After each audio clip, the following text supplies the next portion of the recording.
नमस्कार दोस्तों, मैं Akhilesh Kumar historical life study पर आप लोगों का स्वागत करता हूं। हम लोग प्राचीन इतिहास का सेक्शन कवर कर रहे हैं। प्राचीन इतिहास में हम लोग अब तक ताम्रपाषाण तक पढ़ चुके हैं। आज जो हम लोग का नया टॉपिक है वो है आपका हड़प्पा सभ्यता या सिंधु घाटी सभ्यता। अब हम लोग यहाँ से देखेंगे जो पीछे हम लोग पढ़े उसका सामाजिक जीवन, आर्थिक जीवन या जो भी परिवर्तन हुए, अब यहाँ से उसको लिंक करते हुए हम लोग आगे चलेंगे। अब जैसे यहाँ पर देखेंगे कि जो हड़प्पा सभ्यता थी विश्व की सबसे बड़ी नगरीय सभ्यता थी। अब तक हम लोग क्या देख रहे थे कि ग्रामीण सभ्यता तक आए थे, कच्ची ईंटों का प्रयोग होता था। लेकिन अब यहाँ पर हम लोग देखेंगे पक्की ईंटों का प्रयोग होने लगा। कृषि में परिवर्तन देखेंगे, व्यापार में परिवर्तन देखेंगे और इसमें जो महत्वपूर्ण स्थल आएंगे उसका हम लोग चर्चा करेंगे। यहाँ सब देखेंगे हर एग्जाम में, चाहे यहाँ से स्टेट पीसीएस हो, यूपीएससी हो, लोअर हो, आरओएआर हो, यहाँ से क्वेश्चन बनेंगे, यूपी पुलिस हो, एसएससी हो, जीडी हो, यहाँ से सब प्रश्न आपको यहाँ से पढ़ना प्रारंभ हो जाएंगे। और इसके पहले हम लोग जो देख रहे थे वहाँ से थोड़ा बहुत अगर कॉन्सेप्ट पूछता है, नहीं तो वहाँ पर महत्वपूर्ण स्थल जो है उन्हीं की विशेषताओं को पूछता है। तो ये हम लोग का जो नया चैप्टर है हड़प्पा सभ्यता, हड़प्पा सभ्यता या सिंधु घाटी सभ्यता।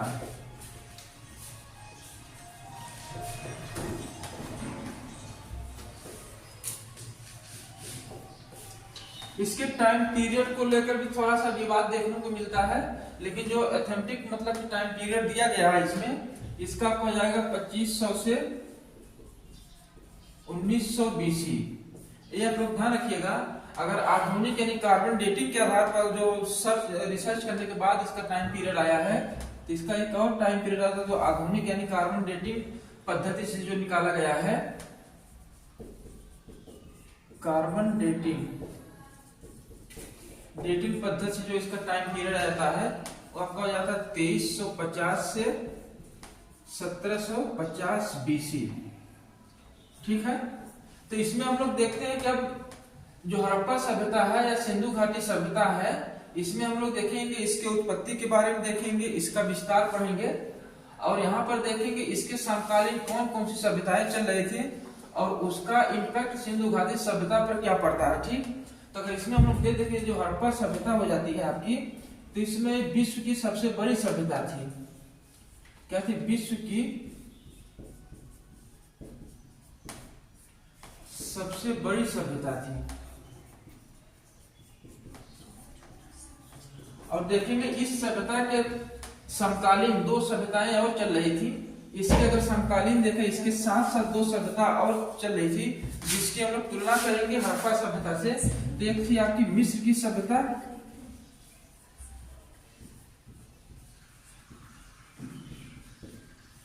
तो दूसरी आपकी थी मेसोपोटामिया की सभ्यता।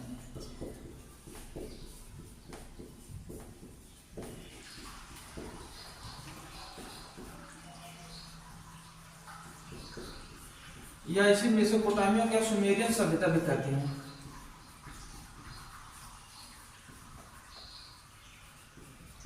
ठीक है, तो ये अब तो थोड़ा सा इसका इंट्रोडक्शन हो गया। यानी कि हड़प्पा सभ्यता में हम लोग देखेंगे तो सबसे बड़ी विश्व की सबसे बड़ी सभ्यता थी। और ये जो इसके समकालीन सभ्यता कभी पूछ लेता है तो आपकी मिस्र की सभ्यता हो जाएगी और मेसोपोटामिया या सुमेरियन की सभ्यता इसी की समकालीन चल रही थी। ठीक है, तो इसमें हम लोग देखें इसको हम लोग कैसे पढ़ेंगे, क्या क्या टॉपिक इसमें पढ़ना है उसको देख लेते हैं।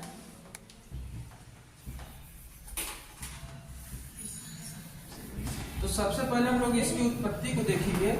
इसके हम कई पार्ट में इसको बांट लेंगे। तो कई पार्ट का मतलब आप देखेंगे यहाँ से। तो सबसे पहले हम लोग इसकी उत्पत्ति को देखेंगे।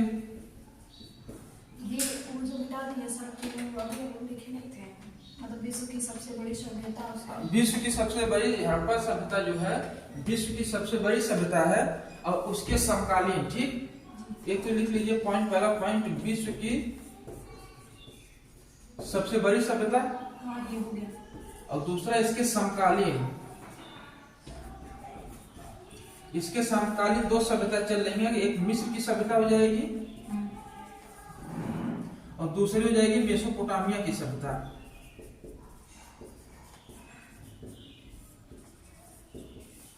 और इसी का दूसरा नाम आपका हो जाता है, दूसरा नाम कभी दे दिया इसको सुमेरियन सभ्यता भी कहते हैं।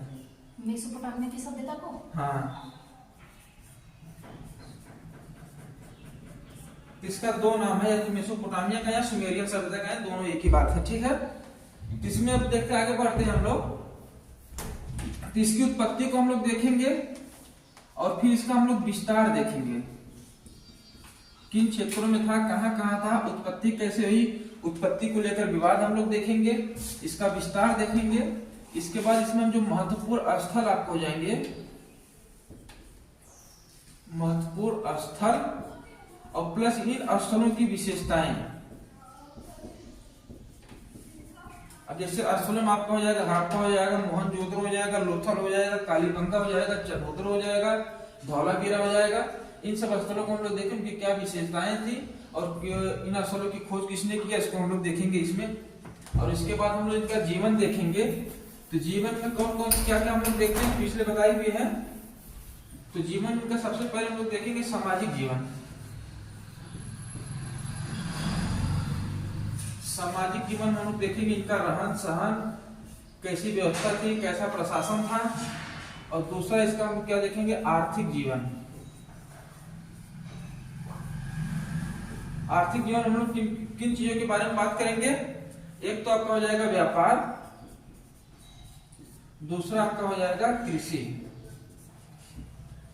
और तीसरा आपका यह पॉइंट हो जाएगा क्या, इसका सांस्कृतिक जीवन।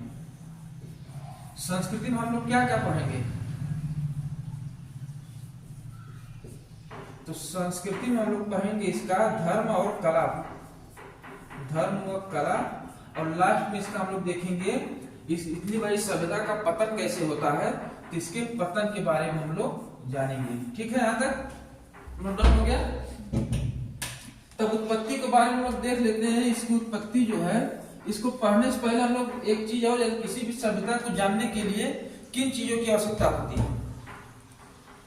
आप लोग पिछली क्लास में थे जब बताए थे इसका, शुरू वाली पहली क्लास में। तो किसी भी सभ्यता को जानने के लिए इसके दो स्रोतों को हम लोग देखेंगे, अध्ययन के रूप में दो स्रोत देखेंगे। अध्ययन, किसी भी सभ्यता को पढ़ने के लिए अध्ययन, ठीक, अध्ययन के स्रोत को अगर देखा जाए तो इसको दो, किसी भी चीज को जानने के लिए दो स्रोत यहाँ पर चाहिए। एक तो आपको साहित्य चाहिए, जो साहित्य लिखा गया है उसके बारे में जानकारी है, और दूसरा क्या होता है आपका पुरातात्विक स्रोत।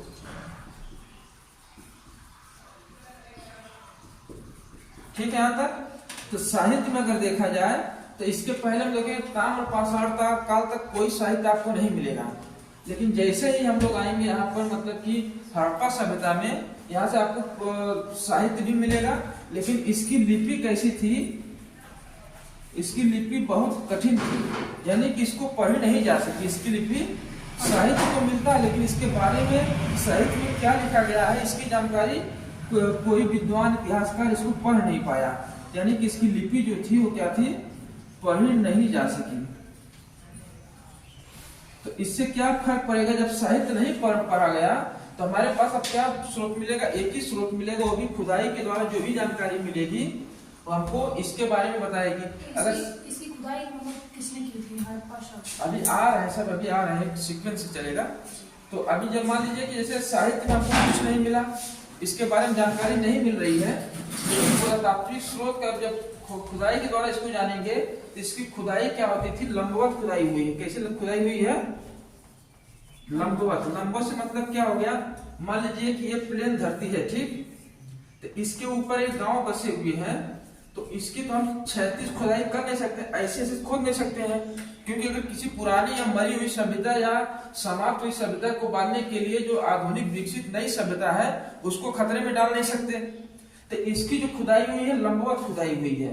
लंबवत खुदाई में क्या हो जाएगा, मान लीजिए कि एक गांव मिल गया, ये हो गया, इसके नीचे जब जमीन के नीचे हम लोग जाएंगे तो कुछ चीज तो यहाँ पर दबी हुई वो मिलेंगी, लेकिन एक समय के बाद आएंगे तो यहाँ से नीचे जल शुरू हो जाता है, तो उसके नीचे हम लोग पता नहीं पाएंगे। अगर इसकी क्षैतिज खुदाई होती, क्षैतिज खुदाई ऐसे प्लेन में जब जाते हैं तो उसमें जानकारी के और भी ज्यादा स्रोत मिल सकते थे। लेकिन यहाँ पर दिक्कत क्या हो रही है कि लंबवत खुदाई यहाँ पर हुई, तो पुरातात्विक स्रोत भी उतनी मात्रा में नहीं मिले हैं कि सभ्यता के बारे में और अच्छी तरह जाना जा सके। ठीक, तो इसमें जो पुरातात्विक स्रोत हम लोग देख रहे हैं, अध्ययन के स्रोत में देखे, तो यानी कि इसको अगर कहा जाए, जैसे जहां पर साहित्य मिल जाए, पुरातात्विक मिल जाए, तो उसको कौन सा काल कहेंगे? तो ये आद्य ऐतिहासिक काल, अगर इसका नाम पूछ लिया जाए हड़प्पा सभ्यता को, और किस नाम से बोलेंगे, तो आपका आता है ऐतिहासिक, आद्य ऐतिहासिक और ऐतिहासिक। क्वेश्चन आप लोग देखे होंगे, तो सीधा सीधा इसको हम लोग कहते हैं आद्य ऐतिहासिक काल कहेंगे।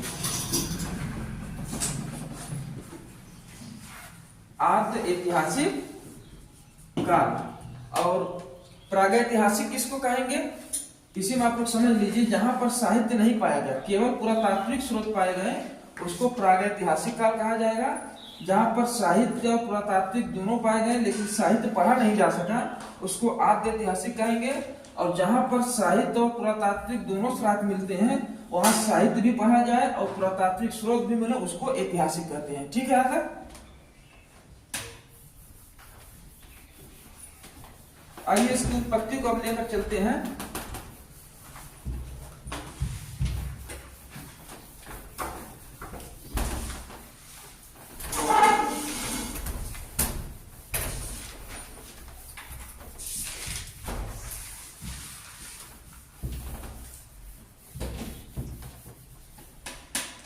इसकी उत्पत्ति,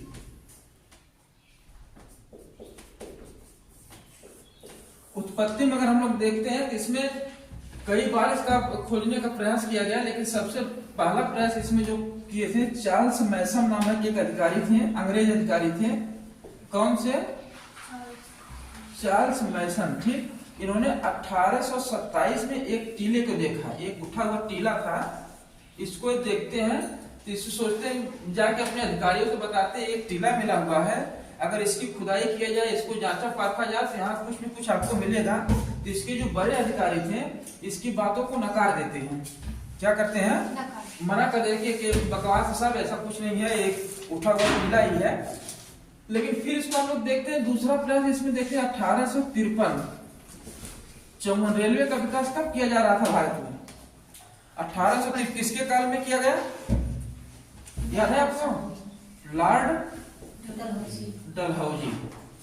तो रेलवे का विकास जब हो रहा था लॉर्ड डलहौजी के काल में, तो इसमें जो एक लाइन पटरी बिछाई जा रही थी, रेलवे लाइन बिछाई जा रही थी, कहां से? कराची से लाहौर के बीच।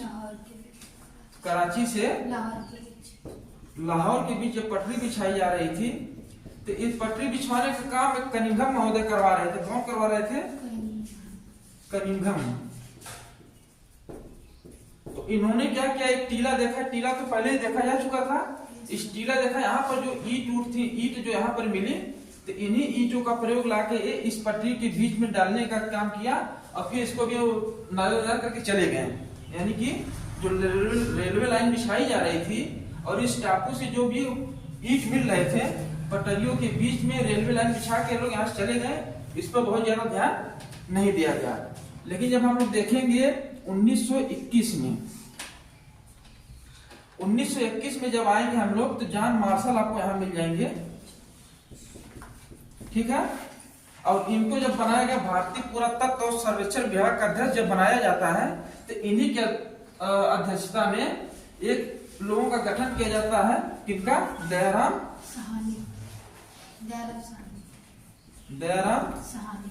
साहनी। किसकी अध्यक्षता में? जॉन मार्शल की अध्यक्षता में। इनको इसी हड़प्पा के इसी टीले की खुदाई करने का कार्य दिया जाता है। ये जो जॉन मार्शल अगर पूछ लेता है, जॉन मार्शल अगर पूछ लिया जाता है, क्या थे? भारतीय पुरातत्व व सर्वेक्षण विभाग के अध्यक्ष।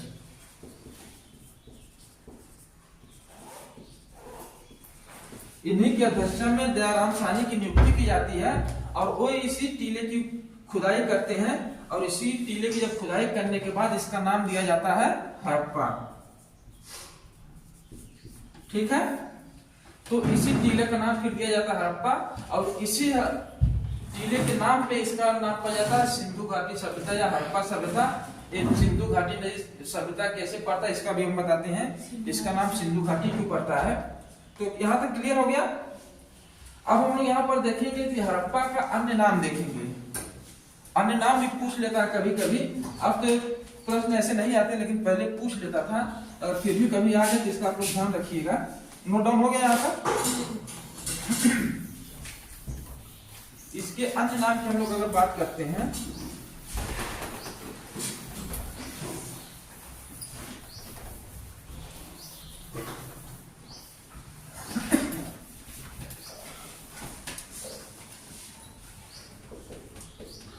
अन्य नाम, तो एक नाम तो आपका क्या निकल के आ गया है, हड़प्पा, ठीक।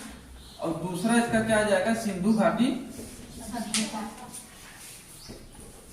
सिंधु घाटी सभ्यता।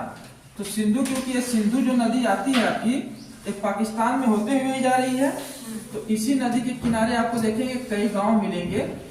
तो ये जो गांव है इन्हीं गांवों को लेकर ही इसको क्या कर दिया गया, सिंधु घाटी सभ्यता इसका नाम दिया गया, ठीक।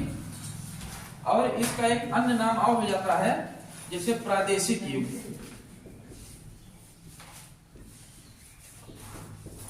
प्रादेशिक युग, और एक नगरीय क्रांति। इसके सब अन्य नाम है। यहां से प्रश्न आप लोगों को बनेगा नहीं, लेकिन थोड़ा सा आप लोग इसकी भी जानकारी रखे रहिए। अब इसके हम लोग विस्तार देख लेते हैं। एक उत्पत्ति हो, लेकिन अब उत्पत्ति को लेकर विवाद इसमें क्या पैदा होगा उसको हम लोग देख लेते हैं थोड़ा सा, फिर इसके बाद हम इसके विस्तार को देखेंगे। उत्पत्ति को लेकर विवाद,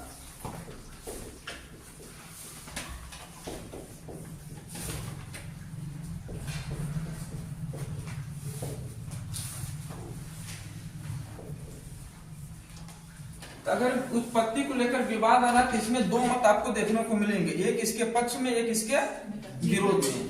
तो अगर इसमें देखेंगे कैसा कैसा इसमें पक्ष आ रहा, तो एक आपका हो जाएगा विदेशी, विदेशी पक्ष या मत, ठीक। दूसरा आपका क्या निकल के आएगा, देशी मत, ठीक। तो विदेशी लोग कह रहे हैं कि मतलब कि भारत में या इस क्षेत्र में विकसित नहीं हुई, किसी दूसरी सभ्यता द्वारा थोपी गई या बनाई गई, ठीक। तो इसमें आप देखेंगे कौन कौन से नाम पूछ लेता है इन लोगों का, मार्टिमर व्हीलर, क्रेमर और गार्डन चाइल्ड। और इसमें अगर हम लोग देखेंगे तो जो पुरातत्व की खुदाई करने वाले जिनके खोदा गया, यानी जॉन मार्शल, दूसरे जाते हैं एनजी मजूमदार,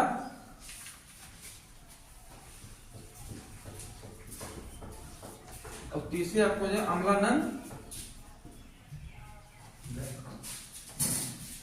अमलानंद घोष।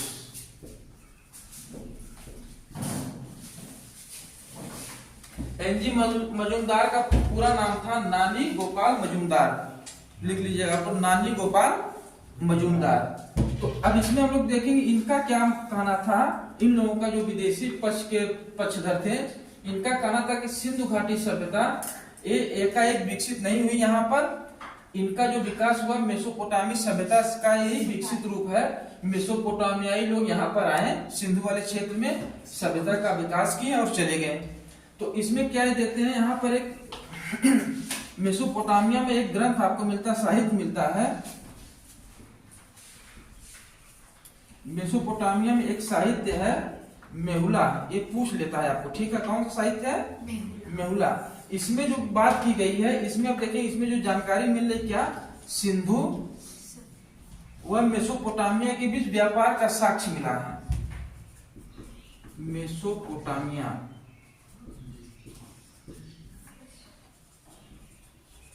के बीच व्यापार का साक्ष्य, ठीक, यह लिखा गया है इस साहित्य में। तो व्यापार जब अगर हो रहा है तो व्यापार में, क्योंकि मुद्रा तो वहां पर प्रचलन थी नहीं, वस्त्र विनिमय प्रणाली थी। अगर आपसे सामान ले रहे हैं या आप हमको सामान दे रहे हैं तो वस्तुओं के बदले दिया जाता है। तो इससे हो सकता है कि यहाँ की कुछ वस्तुएं वहां पाई गई हो और वहां की कुछ वस्तुएं यहाँ पाई गई हैं। इस प्रकार ये नहीं कहा जा सकता कि इस सभ्यता का विकास ही उन लोगों के द्वारा किया गया। व्यापार में आदान प्रदान तो हो ही रहा था। तो ये लोग तर्क ये देते हैं, लेकिन इनके तर्क को नकार दिया जाता है कि मान्यता नहीं दी गई। इनके तर्क को मान्यता नहीं दी गई क्योंकि अपनी विकसित सभ्यता थी। और इन लोगों का क्या मानना था, ये लोग कहते हैं कि जो इस सभ्यता का विकास हो रहा है ये हमारा क्रमिक विकास है। कैसा विकास है? क्रमिक विकास। क्रमिक विकास में अगर हम लोग देख रहे हैं तो अगर पाषाण काल से हम लोग शुरू करें, पहले मानव के पास निवास स्थान नहीं था, अस्थायी निवास नहीं था। या तो लोग गुफाओं में रहते थे या खुले आकाश में रहते थे। नौ पाषाण काल तक हम लोग आते थे, वहां पर अस्थायी निवास मिलने लगते हैं। ठीक, जब अस्थायी निवास ताम्र पाषाण काल में आएंगे, पहले बांस छप्पर के लोग अपना मकान बनाते थे। ताम्र पाषाण काल में जब हम आते हैं तो वहां देखते हैं कच्ची ईंटों का प्रयोग मिलता है, ग्रामीण बस्ती विकसित होती है, आग की खोज हुई जा रहती है, तांबे गलाने की विधि का भी प्रयोग करते हैं यहाँ लोग। कृषि विकसित अवस्था में आई चुकी थी। फिर इसके बाद हम लोग देखेंगे जब हड़प्पा सभ्यता में आएंगे, यहाँ से वही जो कच्ची ईंट का प्रयोग हो रहा था, यहाँ से पक्की ईंटों का प्रयोग होने लगता है। यानी कि जो इनका कहना है कि हमारी जो सभ्यता विकसित हुई ये हम लोगों का एक क्रमिक विकास होते हुए आ रहा है, इसलिए विकसित हुई। ठीक, यहाँ पर क्या मान्यता किसको दी गई आपको? देशी मत की। ठीक, आइए हम इसका विस्तार की बात कर लेते हैं। नोट डाउन हो गया यहाँ तक?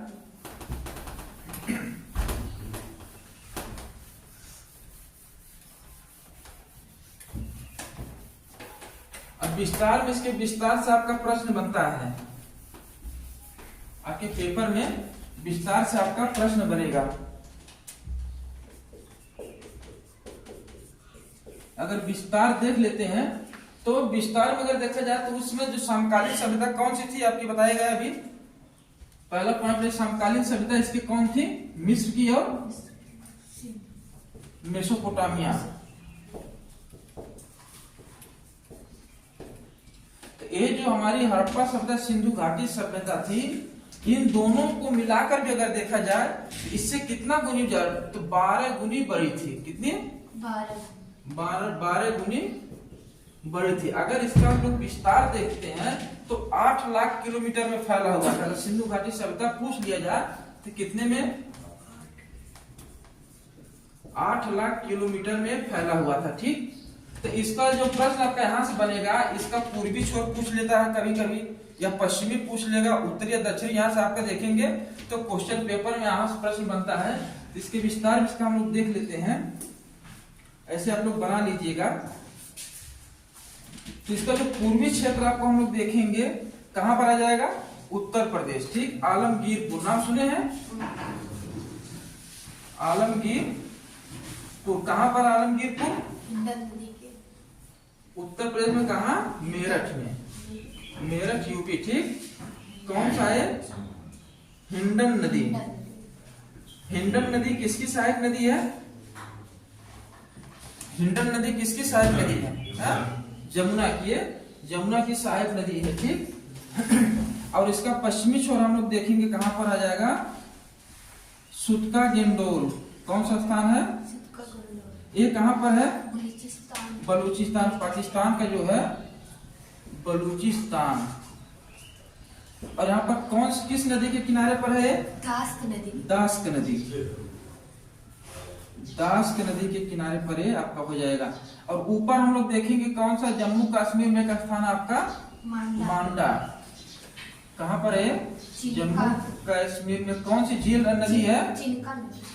चिल्का झील होती, नदी नहीं है। चेनाब नदी के तट पर है।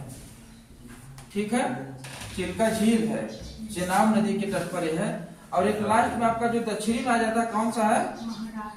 दैमाबाद। दैमा कमेंट आप लोग करें, दैमाबाद में क्या कल देखे थे जोरवे संस्कृत में क्या मिला था यहाँ से? दैमाबाद महाराष्ट्र। कौन सी नदी यहाँ पर बह रही है? गोदावरी। और गोदावरी की एक सहायक नदी कौन सी है? प्रवरा। प्रवरा नदी इसी से किसी नदी के तट पर इसका हुआ था। दैमाबाद से क्या पाया गया जोरवे संस्कृति में? कांसे का रथ। कहां से करा तो क्वेश्चन बनता है जो संस्कृत आप लोगों का। तो ये इसका विस्तार हो गया। अगर इसको देखा, इसी को त्रिभुजाकार भी कहते हैं, ठीक ना। अगर इसको मिला दिया जाए तो इसकी आकृति कैसी हो जाएगी? त्रिभुजाकार। इसका मतलब क्या जाता है कि हड़प्पा सभ्यता की आकृति कैसी थी? तो त्रिभुजाकार थी, ठीक। आकृति अगर इसका कह दिया जाए, आकृति कैसी थी इसका? त्रिभुजाकार, ठीक। यहां तक क्लियर हो गया। इसके बाद हम इसका जो नगर नियोजन देख लेते हैं, इसका जल प्रबंधन देख लेते हैं। तो आपका मतलब कि उत्पत्ति हो गया, विस्तार हो गया। इसके बाद हम लोगों का महत्वपूर्ण स्तर आ जाएगा, इनका सामाजिक जीवन, सांस्कृतिक जीवन और आर्थिक जीवन। इसके बाद इस चैप्टर आप लोगों का भी समाप्त हो जाएगा, ठीक है। तो ये इसके अब हम थोड़ा सा टाउन प्लानिंग की बात कर लेते हैं।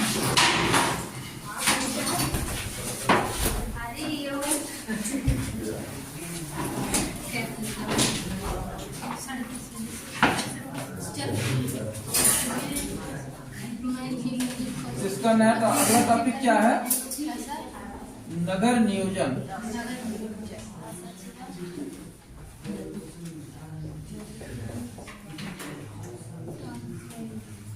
ठीक है। तो नगर नियोजन अगर देखा जाए, मान लीजिए कि एक नगर हो गया, तो इसमें हम लोग देखेंगे, बात कर रहे थे वर्ग विभाजन की।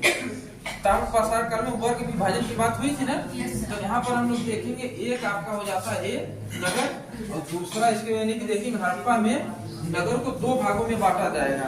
कितने भागों में बांटा जाएगा? दो भागे में। एक स्थल आपको मिलेगा धौलावीरा, उसको 3 भागों में बांटा गया है। धौलावीरा कितने भागों में बांटा गया है? 3 भागों में। और सभी नगर देखेंगे यहाँ पर 2 भागों में बटा है, ठीक है। तो अगर इसका हम लोग ये वाला भाग देखते, इसको क्या कहा जाता था? दुर्ग क्षेत्र। क्या कहा जाता था? दुर्ग क्षेत्र या उठा हुआ भाग। अगर इसका नाम दिया जाता, क्या कहा जाता था? रिहायशी भाग या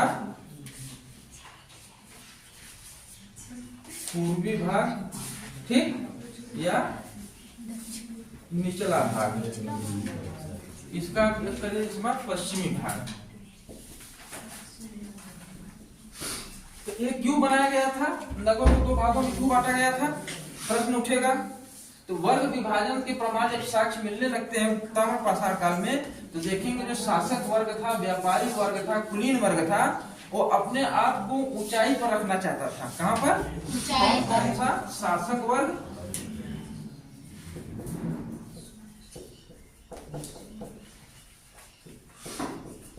कुलीन वर्ग और व्यापारी वर्ग, ठीक। और इस वाले क्षेत्र में आपको क्या मिल जाएंगे? मजदूर मिल जाएंगे, जो भी दिहाड़ी करने वाले हैं, पशुपालक, कृषि, सब यहाँ पर कौन आ जाएंगे? यहाँ पर आ जाएंगे। ये लोग ऊंचाई पर क्यों रहते थे? प्रश्न उठेगा। एक तो अपने आप को थोड़ा सा अलग करना था, श्रेष्ठ समझते थे। दूसरा क्या था? ऊंचाई पर यहाँ पर जो सभ्यता थी, नदियों के किनारे ही विकसित हुई थी। कहाँ पर? नदियों के किनारे। तो बाढ़ जब आती थी तो ऊंचाई वाले स्थान पर पानी नहीं पहुंच पाता था, और नीचे ही वाले स्थान पर बाढ़ आती थी, ये सब क्षेत्र डूब जाता था। ये अपने आप को सुरक्षित करने के लिए ही ऊंचाई पर जाकर रहते थे, ठीक। यहाँ समझ में आया। अब इसमें हम लोग देखेंगे, यहाँ पर जो नगर नियोजन जो देखेंगे यहाँ पर, इस समय की जो सबसे बड़ी नगरीय व्यवस्था थी, तो नगरीय व्यवस्था में मतलब कुछ तो कारण रहेंगे, क्यों इसको नगरीय कहा जाए? नगरीय कहने क्यों कहा जाए नगरीय? यहाँ की मतलब कि देखिए पक्की सड़कें हो, पक्के मकान हो, जल की व्यवस्था बढ़िया हो, तभी नगर के लिए। तो उसको ग्रामीण कह दिया जाता। कच्चे मकान होते, कच्ची नालियां होती, उसको क्या कहते हैं? ग्रामीण सभ्यता। तो यहाँ पर देखेंगे, यहाँ पर जो विभाजन करेंगे इसका, अगर सबसे पहले यहाँ पर क्या हो जाएगा? ग्रिड प्रणाली। ग्रिड प्रणाली में क्या हो जाएगा? पक्की सड़क और सड़क के बीच जल निकासी की प्रबंधन, ठीक। तो इसमें पहला टॉपिक क्या आ जाएगा आपका? ग्रिड। हड़प्पा सभ्यता ग्रिड पद्धति पर आधारित थी, ठीक। तो हड़प्पा सभ्यता, ये आपका स्टेटमेंट में ही पूछ सकता है, ठीक। ग्रिड प्रणाली पर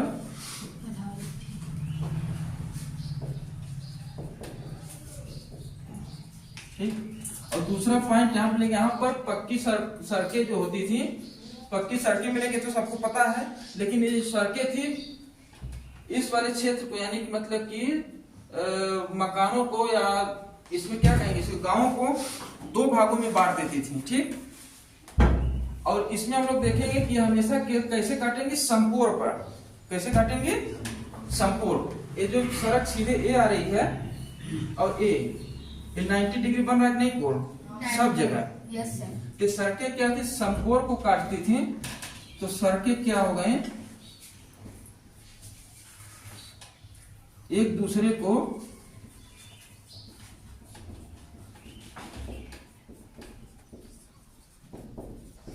संपोर पर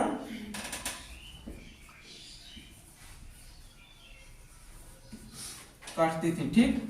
और जो संपोर पर काट रही हैं, और इसके बाद नगर में देखिए यहाँ पर मकान जो पाए जा रहे हैं, कैसे पाए जाएंगे, पक्के मकान पाए जाएंगे, यानी कि आयताकार या वर्गाकार मकान जो होंगे यहाँ पर क्या हो जाएंगे, यहाँ के मकान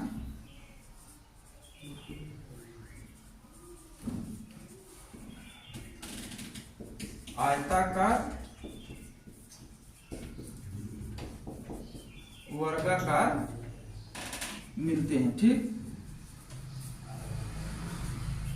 आइए इसको देखते हैं।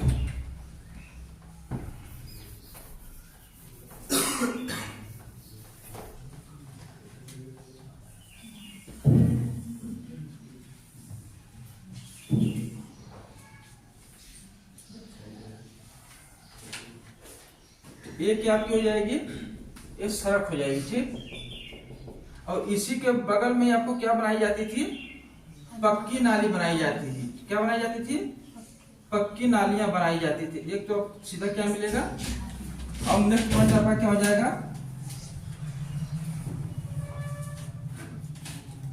पक्की ईंट की नालियां।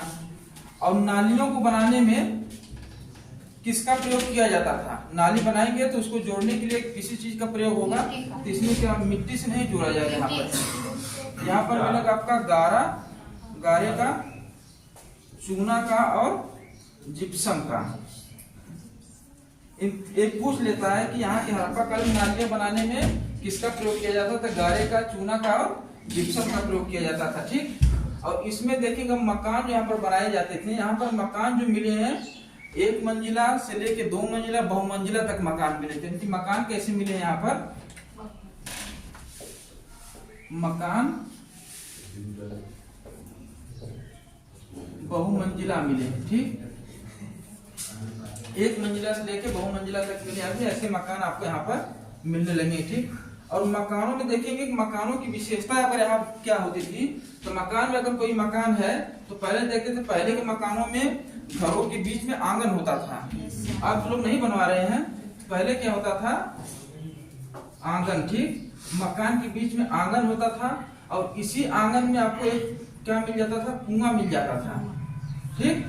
तो घर की विशेषता है, घरों के अंदर कुआं मिलेंगे। जैसे इसके प्रमाण कहाँ से मिलेंगे, आपको जब पढ़ेंगे हम लोग कालीबंगा पढ़ेंगे, वहां से मिलेगा। कालीबंगा में घरों के कुएं और लोथल, 2 जगह से आपको घरों के बीच में कुएं मिलेंगे। तीसरा का यहाँ क्या मिलेगा, स्नानागार, स्नानागार, ठीक। और क्या मिलेगा यहाँ पर, शौचालय।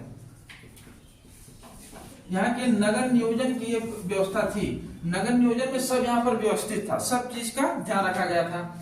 और देखिए कि जो पानी निकाला जाता था, घर के बीच में अगर सब कुछ बना हुआ है तो पानी निकलेगा। और इन मकानों में सड़कें और इसमें गलियां भी होती थी, मान लीजिए गली हो गई सब, और गली की भी सड़कें होती थी, और इन सड़कों के बीच के बगल से भी एक पतली नाली निकाली जाती थी। और ये जो घरों का पानी निकल रहा था ग्रिड सिस्टम के द्वारा, तो पहले घरों का पानी जाता था गली के नाली में, गली के नाली से फिर कहाँ पाया जाता था, मुख्य नाली में। कभी कभी पूछ लेता है कि इनकी जो आकार था, जो घरों का जो लंबाई चौड़ाई ऊंचाई का जो रेशियो क्या था, क्या हो जाएगा, तो 7 × 14 × 28 जो घर बनाए जाते थे इतने मीटर में ही बनाए जाते थे, ठीक। तो 7, 14 और 28। और इसमें जो पकी ईंट प्रयोग की जा रही थी, घरों को बनाने में कैसे प्रयोग किया जाता था? पकी ईंटों का प्रयोग किया जाता था। ईंटों का भी मतलब कि कभी कभी पूछ लेता है, तो ईंटों के जो मोटाई, चौड़ाई और लंबाई का अनुपात जो पूछ लेता है, तो आपका क्या हो जाएगा? मोटाई, चौड़ाई और ऊंचाई, इसका क्या पूछ लेता? अनुपात। तो 1:2:4 था। ठीक है, यहाँ तक समझ में आप लोगों को? अब इसमें और एक चीज और देखेंगे, सड़क हो गया, इसमें सब हो गया। ठीक है, तो विशेषता हो गई। अब इसका हम लोग देखेंगे जल प्रबंधन की क्या व्यवस्था यहाँ पर की गई थी। जल प्रबंधन को देखेंगे तो आपका हम लोगों का जो बताए थे, यानी कि उत्पत्ति और विस्तार, नगर नियोजन, और इसमें क्या जाएगा? जल प्रबंधन। इसके बाद हम इसके जब आगे हम लोग चलेंगे तो इसके स्थल, जो महत्वपूर्ण स्थल है, जैसे कौन सा जाएंगे? हड़प्पा हो जाएगा, मोहनजोदड़ो, चंदोदड़ो, लोथर, कालीबंगा, धौलावीरा, इन सभी चीजों को हम लोग देखेंगे। उसका खोज किसने किया, उसकी विशेषता क्या थी, अन्नागार कहाँ से मिले, कहाँ से स्नानागार मिला, कहाँ से कांसे की मूर्ति मिली, बैल के सांड के साक्ष्य कहाँ से मिले, ये सब हम लोग जब देखिए स्थलों की जब विशेषता पढ़ेंगे तो उसमें देखेंगे। ठीक, इसका नेक्स्ट पॉइंट हम लोग लिखते हैं क्या? जल प्रबंधन।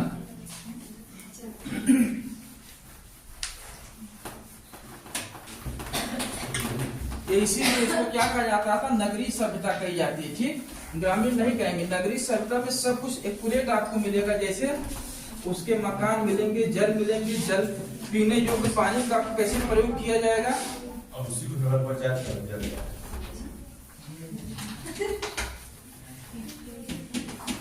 जल प्रबंधन। नेक्स्ट पॉइंट क्या है? जल प्रबंधन। इसमें हम लोग क्या क्या देखेंगे? तो सबसे पहले जल प्रबंधन में हम लोग देखेंगे पीने योग्य जल। ठीक, और इसमें हम लोग क्या देखेंगे? एक और इसमें देखेंगे जल प्रबंधन। ठीक, तो पीने योग्य जल में अगर देखा जाए तो सब पीने के लिए पानी कहाँ से आता रहा होगा? कुआं तो बनाए गए थे ना पीने के लिए पानी, लेकिन वो पानी लाया कहाँ जाता था? शुद्ध पानी कुएं में तो आएगा नहीं पहले वैसे, या तो पूरा खुदाई किया जाए नीचे। तो यहाँ पर जो नदी आपको मिलेंगी, नदियां थी। ठीक, तो नदियों से जल जो बह रहा है तो शुद्ध जल तो है नहीं, तो इसको छनन विधि का प्रयोग करते थे लोग। किसका प्रयोग करते थे? यहाँ पर पीने योग्य जल के लिए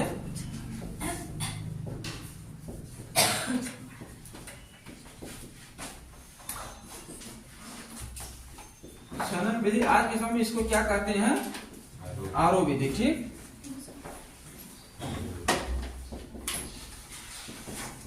ये कैसे करते थे? मान लीजिए कि ये नदी जा रही है। ठीक, तो इसी के बगल में एक पतली सी नाली बनाती है, नहर बनाते हुए लाते थे यहाँ पर लोग, और यहाँ पर एक कुआं खोदते थे, बड़ा सा कुआं खोदते थे। और इसमें क्या करते थे? इनके बीच में क्या करेंगे? बालू से भर दिया जाता था। इन नालियों को क्या किया जाता था? बालू से भर दिया जाता था। जब बालू से भर देंगे और इस नदी का पानी इसमें खोल दिया जाता था हल्का हल्का, ये पानी इसमें बालू में रिश्ते जो भी उसके जो क्या थे, दूषित थे पदार्थ थे या मिट्टी थे, इन्हीं बालू में रुक के आते आते यहाँ पर क्या जाता था? ये शुद्ध पानी इकट्ठा था। फिर यही लोग क्या करते थे? पीने के लिए इस्तेमाल करते थे। ठीक, और इसमें जल प्रबंधन में अगर देखा जाए, जैसे तो जल की भी आवश्यकता है। मान लीजिए कि नदी सूख भी सकती है, तो जल चाहिए, तो इसके लिए लोग क्या करते थे? यहाँ पर वर्षा जल को लोग एकत्रित करते थे। क्या करते थे? वर्षा जल। मान लीजिए कि ये आपका हो गया, ये बादल पानी आ रहा गिर रहा। ठीक, तो लोग क्या करते थे? यहाँ पर अगर वर्षा हो रही है, जल इकट्ठे हो रहे हैं, तो किस प्रकार से इकट्ठा किया जाएगा जल को? अगर बारिश का जल इकट्ठा करना हो तो क्या क्या आप लोग करेंगे? तो एक आपका क्या हो जाता? बनाते थे लोग, क्या बनाते? जलाशय। ठीक, और कुआं। ये जलाशय तालाब एक ही होगा, तालाब कहिए, जलाशय कहिए। ठीक है, तो यहाँ पर देखेंगे तो इसके प्रमाण कहीं तो कहीं मिले होंगे। ऐसे यहाँ पर देखेंगे धौलावीरा है, धौलावीरा में हम लोग देखेंगे यहाँ पर तो 16 जलाशयों के साक्ष्य मिले। कितने? 16 जलाशय। और कुआं तो था ही, कुआं तो घरों घरों में मिलते थे, हर स्थान पर देखेंगे यहाँ पर कुआं मिलेगा। ठीक, ये हम लोगों का यहाँ तक हो गया है। कल हम लोग देखेंगे इसके महत्वपूर्ण स्थल और इसके बारे में इसकी जो विशेषताएं हैं। इसके बाद स्थल के बाद आपका सामाजिक जीवन, सांस्कृतिक, आर्थिक करके ये भी चैप्टर आप लोगों का कंप्लीट हो जाएगा। इसके बाद हम लोग का जो आएगा परवर्ती हड़प्पा सभ्यता पढ़ लिया जाएगा थोड़ा सा, और उसके बाद फिर आ जाएंगे हम लोग वैदिक काल में। ठीक।